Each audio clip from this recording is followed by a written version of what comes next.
ETV Telugu stories.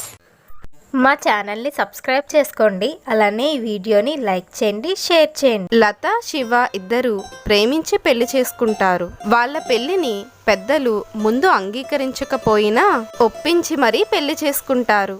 ఆ మాట్లాడుతున్న ఆవిడ శివ తల్లి గంగమ్మ. ఆ పక్కనే వాళ్ళ అత్త పేరు పార్వతమ్మ. వీళ్ళిద్దరూ చంద్రకళ, సూరయ్య, లత తల్లిదండ్రులు. పెళ్లి వేడుకలు ముగిసిన తరువాత అప్పగింతల సమయంలో చంద్రకళ పార్వతమ్మతో ఇలా అంటుంది. వదిన గారు, ఏదో మా అమ్మాయి సంబంధం ఇష్టపడిందని పెళ్లి చేశాము. నాకు మాత్రం ఎంతమంది ఉన్నారు? ఒక్కగానొక్క కూతురు. మా అమ్మాయిని మీ కూతుర్లా కంటికి రెప్పలా చూసుకోండి వదిన గారు. ఇక తల్లైనా తండ్రైనా అన్నీ మీరే అయ్యి చూసుకోండి. గారాబంగా పెరిగింది, మీ చేతుల్లో పెడుతున్నాం. జాగ్రత్తగా చూసుకోండి వదిన గారు. చాలు చాలు, ఈ మాటలకేం తక్కువ లేదు గాని పైసా కట్నం లేకుండా అల్లుడు ఫ్రీగా వచ్చాడు కదా, ఎన్ని మాటలన్నా చెప్తావు. తేరగా దొరికాం కదా, అందుకే పెట్టిపోతలేమీ లేవు. నా కొడుకుని మీ గుప్పెట్లో పెట్టుకొని ఫ్రీగా పెళ్లి చేసేశారు. మీ అమ్మాయికి మా ఇంట్లో ఏ లోటు జరగదులే వదినా. దాన్ని తప్ప ఇంకెవ్వరిని చేసుకోనని కూర్చున్నాడుగా. నీ కూతురికి రాజయోగమే. మా ఇంట్లో మీ అమ్మాయికి ఎలాంటి లోటు ఉండదులే వదినా. కాకపోతే అత్తారింట్లో ఎలా వంగి ఒదిగి ఉండాలో కాస్త చెప్పి పంపించు వదినా అంటూ పార్వతమ్మ చంద్రకళతో వెటకారంగా తెప్పి పడుస్తుంది. ఈ సంబంధానికి ఒప్పుకోవడానికి నువ్వేమన్నా తెలివి తక్కువ దానవా? ఒక్కగానొక్క కూతురు, మా తర్వాత ఏం మిగిలినా తనకే కలిసి వస్తుందనే కదా ఈ సంబంధానికి ఒప్పుకున్నావు. ఏమన్నావు? నా కూతురికి నీ కొడుకుని చేసుకోవడం వల్ల రాజయోగం పట్టిందా? ఆపింక నీ మాటలు. నా కూతుర్ని చేసుకోవడం వల్లే నీ కొడుక్కి రాజయోగం. ఏంటి, మగ పెళ్లి వాళ్ళమని కూడా లేకుండా ఇంత చులకనగా మాట్లాడుతున్నావు? కేవలం నా కొడుకు ఇష్టపడ్డాడని మాత్రమే పైసా కట్నం కూడా తీసుకోకుండా ఈ పెళ్లి చేశాం. అంత గొప్పవాళ్ళం మేము. అలాంటిది మమ్మల్ని తక్కువ చేసి మాట్లాడుతావా? చూడు, ఈ లోకంలో నువ్వు ఎక్కడ వెతికినా సరే మాలాంటి మంచి సంబంధం నీకు దొరకదు. ఆ మాటలకు చిర్రెత్తిపోతుంది చంద్రకళ. ఏంటి, కట్నం తీసుకోలేదని నలుగురు మధ్య నీకు నువ్వే మంచిదని అనుకుంటున్నావా? కట్నానికి బదులు పెళ్లి ఖర్చులకి డబ్బులు తీసుకున్నావుగా, ముందు ఆ విషయం చెప్పు. లేదంటే కళ్యాణ మండపం బుక్ చేసి ఇంత గ్రాండ్గా పెళ్లి చేసే మొహమేనా నీది? అలా వాళ్ళిద్దరి మధ్య ఘాటైన మాటల పోరు సాగుతూ ఉంటుంది. వాళ్ళ గొడవని ఆపడానికి ఒకవైపు సుందరయ్య, మరోవైపు పార్వతమ్మ ఎంతగానో ప్రయత్నిస్తారు. చూడమ్మా గంగా, ఇప్పుడే శుభమాని పెళ్ళయింది. ఈ పెళ్లి మండపంలో ఏంటమ్మా ఈ అశుభం? వియ్యపురాలతో మనకెందుకొచ్చిన గొడవమ్మా చెప్పు. మీరు ఊరుకోండి అత్తయ్య, ఈరోజు వాళ్ళలో మనము తేలిపోవాలి. నువ్వు తేల్చేదేంటి నీ మొఖం? ముందు బుద్ధిగా మీ అత్తయ్య మాటలు విను. ఎంతమంది ఆపినా వాళ్ళు మాత్రం అవేవీ పట్టించుకోకుండా గొడవలాడుతూనే ఉంటారు. ఇదంతా కూడా మండపం మీద నుండి చూస్తూ ఉంటారు శివ, లత. వాళ్ళ తల్లిదండ్రుల్ని అలాంటి పరిస్థితుల్లో చూసి, శివ, మన పేరెంట్స్ ఏంటి మన కోసం ఆలోచించకుండా వాళ్ళల్లో వాళ్ళే అలా గొడవ పడుతున్నారు? అవును లత, ఇందాక నుంచి నేను కూడా అదే చూస్తున్నాను. వచ్చిన అతిథులు, బంధువులు ఈ గొడవలు చూసి ఏమనుకుంటారు? పద లత, వెళ్ళి ఆపుదాం. లత, శివ మండపం నుండి కిందికి వచ్చి ఏం జరిగింది అని బామ్మని అడుగుతాడు. బామ్మ విషయమంతా చెప్తుంది. ఇలా అయితే ఎలా బామ్మగారు? వచ్చిన అతిథుల ముందు మనకి ఎంత అవమానం. మీరు పెద్దవారు కదా, మీ మాట అయితే ఖచ్చితంగా వింటారు. ఏదొకటి చేసి ఈ గొడవను ఆపండి. గంగమ్మ, చంద్రకళ పంతంతో ఎవ్వరికెవ్వరూ తగ్గకుండా జుత్తులు పట్టుకొని మరీ గొడవాడుకుంటూ ఉంటారు. అప్పుడు సుందరయ్య, ఏంటి చంద్రకళ, కూతురు పెళ్లిలో ఈ గొడవ? అందరూ మనలే చూసి నవ్వుతున్నారు. వియ్యపురాల జుట్టును వదులు. అదిగో చూడు, కూతురు అల్లుడు కూడా కిందకు వచ్చేశారు.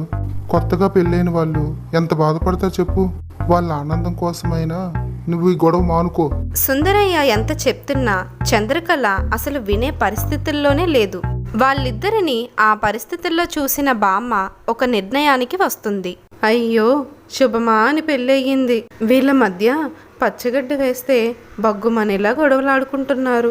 ఈ గొడవలు ఇప్పటితో చల్లారేలా లేవు. కొత్తగా పెళ్ళైన ఈ పిల్లలకి మనసు బాధపడ్డం తప్ప ఏమీ లాభం లేదు. కొత్త కోడలతో వ్రతం చేయించడానికి ముహూర్తం మించిపోతుందే. స్వయంగా నేనే రంగంలోకి దిగి పిల్లలిద్దరి చేత వ్రతం చేయించాలి అని అనుకొని బామ్మ, శివ, లత త్వరగా మన ఇంటికి పదండి, వ్రతానికి ముహూర్తం మించిపోతుంది అని చెప్పి బామ్మ కళ్యాణ మండపం నుండి లతా, శివాని తీసుకొని వాళ్ళింటికి వెళ్తుంది.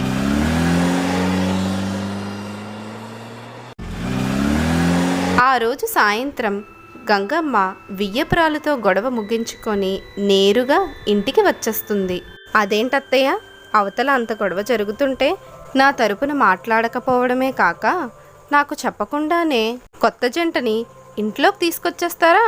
నాకున్నది ఒక్కగానొక్క కొడుకు, వాడు సంతోషంగా ఉంటే నాకు చూడాలని ఉంటుందిగా.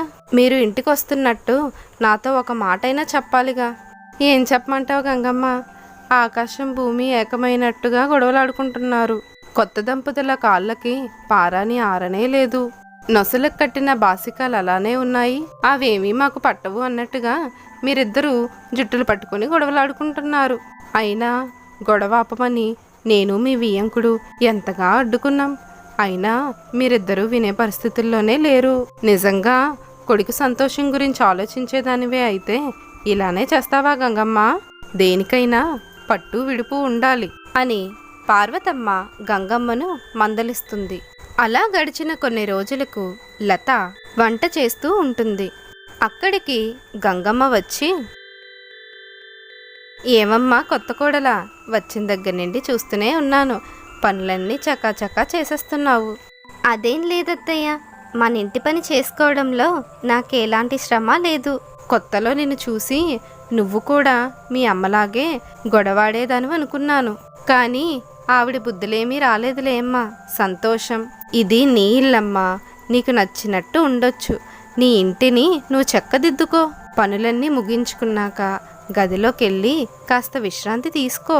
ఈలోపు నీకేదన్నా అవసరమైతే పిలు, నేనొచ్చి నీకు సహాయం చేస్తాను. సాయంత్రం అబ్బాయి వచ్చాక మీరిద్దరూ కలిసి అలా షికారుకు వెళ్ళి రండి అని గంగమ్మ తన కోడలికి చెప్తుంది. ఇంటి పనంతా ముగించుకొని లత తన గదిలో కూర్చుంటుంది. ఇంతలో వాళ్ళమ్మ ఫోన్ చేస్తుంది. హా చెప్పమ్మా, ఇంకా నీకే ఫోన్ చేద్దాం అనుకుంటున్నాను. ఎలా ఉన్నారు అక్కడంతా? ఇక్కడ పరిస్థితులేం బాగోలేవమ్మా. పొద్దున్ను మీ నాన్న పొలం పనికని వెళ్ళాడు. అక్కడ పని చేస్తుండగా గుండెపోటు రావడంతో హాస్పిటల్కి తీసుకెళ్లే దారి మధ్యలోనే చనిపోయాడు అంటూ బాధపడుతూ చెప్తుంది చంద్రకళ. ఏంటమ్మా హఠాత్తుగా ఇలా జరిగింది? నాన్న చాలా ఆరోగ్యంగా ఉండేవాడుగా. నాన్నకి ఇలా జరిగితే నాకింత ఆలస్యంగా చెప్తావా? ఉండు, మీ అల్లుడి గారికి చెప్పి ఇప్పుడే బయలుదేరుతాం అని చెప్పి ఫోన్ కట్ చేసేస్తుంది లత. ఏమైంది లత? ఫోన్ చేసి అర్జెంటుగా రమ్మన్నావు, ఏమైంది ఎంతలా ఏడుస్తున్నావు? అది మా నాన్నగారు చనిపోయారండి అని విషయమంతా చెప్తుంది లత. సరే పద, తొందరగా వెళ్దాం. అత్తయ్య ఒక్కరే ఉంటారు, మనం వెళ్తే ఆవిడికి కాస్త సపోర్ట్గా ఉంటది. అక్కడ జరగాల్సిన పనులన్నీ నేను దగ్గరుండి చూసుకుంటాను అని వాళ్ళిద్దరూ చంద్రకళ ఇంటికి బయలుదేరుతారు. కొన్ని నెలలు గడిచిన తరువాత పార్వతమ్మ ఒక మంచి రోజు చూసుకొని చంద్రకళను ఇంటికి పిలుస్తుంది. రామ్మ చంద్రకళ, నువ్వు ఒంటరిగా ఉండిపోతున్నావని నా మనవరాలు లత రోజు బాధపడుతూనే ఉంది. నువ్వు కూడా మాలో ఒకరిగా కలిసిపోవాలని నిన్నిక్కడికి రమ్మన్నాను. ఇలాంటి సమయాల్లో నన్ను చేరదీసి ఆదుకుంటున్నందుకు మీకు నా కృతజ్ఞతలమ్మా. నాకిక్కడ ఉండడంలో ఎటువంటి ఇబ్బంది లేదు. కాకపోతే మీ కోడలే నన్ను చూసినప్పుడల్లా మండిపడుతుంటుంది.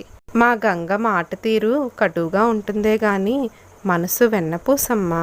పెళ్లిలో జరిగిన గొడవంతా నువ్వు మనసులో పెట్టుకోకు. తనని అభిమానించే వాళ్ళ కోసం ప్రాణం పెడుతుంది మా గంగ. మనసులో ఏ సంకోచం లేకుండా, ఎటువంటి అభ్యంతరం లేకుండా ఉండొచ్చు అని చంద్రకళకు భరోసా ఇస్తుంది పార్వతమ్మ. వాళ్ళు అలా మాట్లాడుకుంటూ ఉండగా గంగమ్మ అక్కడికి వస్తుంది. పార్వతమ్మ భరోసాను గంగమ్మ అంగీకరిస్తుందా? ఏం జరుగుతుందో నెక్స్ట్ ఎపిసోడ్లో చూద్దాం.